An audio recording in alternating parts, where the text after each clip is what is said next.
Gentlemen, great to have you on. Steve, I just want to start with you as we look to 2025. We highlighted some of the different stories that are taking place across the Middle East.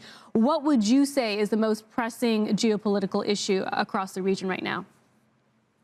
Well, it's clearly the collapse of Iran's strategic position in the region. Iran's entire Western Front has been destroyed by the force of Israeli arms. And the problem with that is, although it's good for Israel and other allies of the United States in the short run, is that the Iranians are likely to drive to weaponize their nuclear program in 2025, having lost their proxies and having lost their access to the Mediterranean as a result of the revolution in Syria.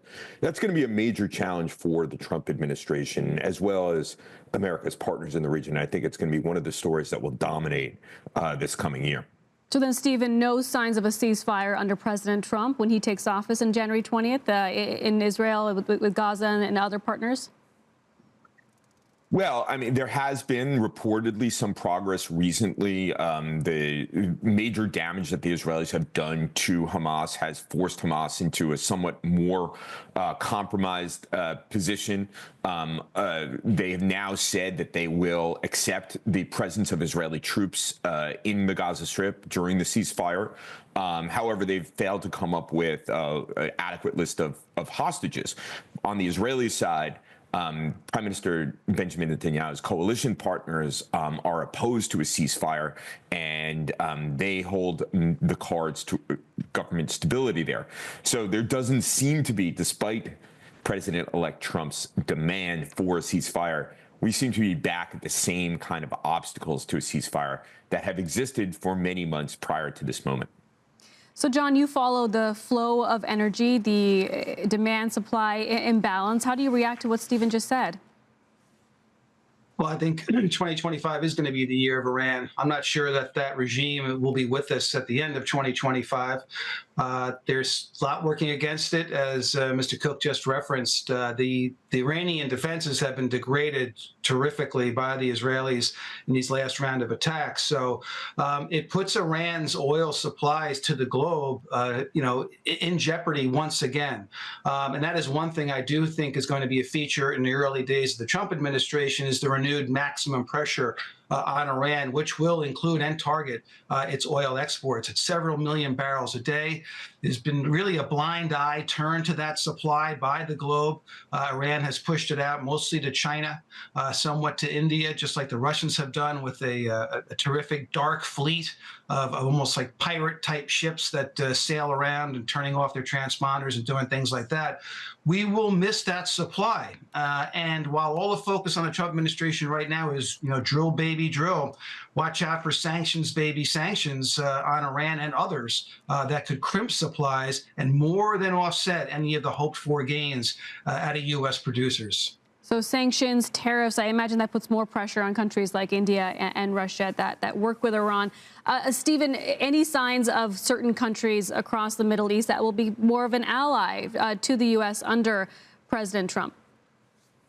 Well, certainly the Gulf countries are pleased with the outcome of the election. They welcome the return of maximum pressure. They also believe that under President Trump, they can get more done with regard to their agendas in terms of both economic development as well as security.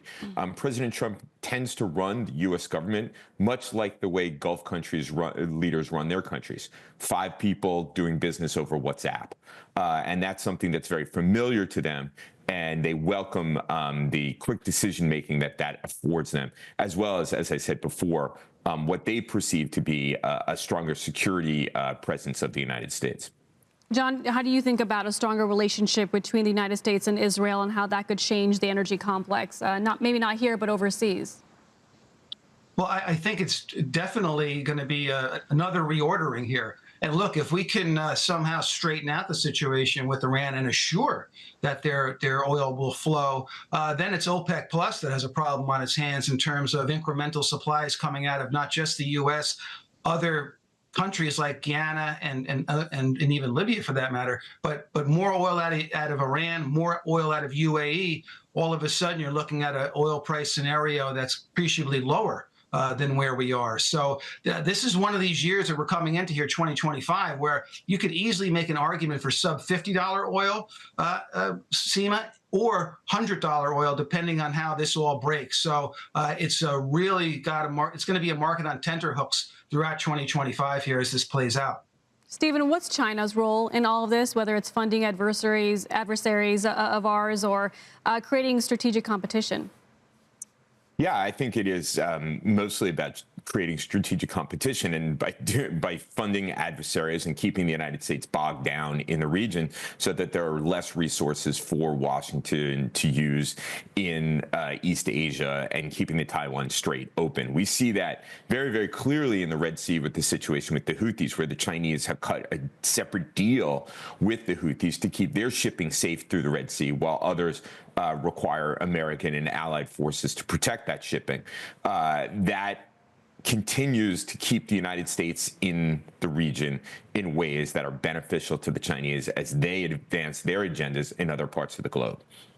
John, what's your year-end target for 2025 for oil, knowing that now you have stronger powers at play here? Well, I'm going to say that the Chinese stimulus efforts fall flat. And that's a key input on the demand side of the equation, as you know. I know they're trying. They talk a big game, but they just don't seem to have the rubber meet the road ever, of late anyway, the past couple of years. So I'm going to hold out on that and say that oil prices are closer to $50 a barrel come the end of 2025. Than any other price scheme, certainly nowhere near 100, although I do think there's going to be some tense, tough days in this market to the upside throughout 2025. A year-end forecast for me, down around $55 a barrel.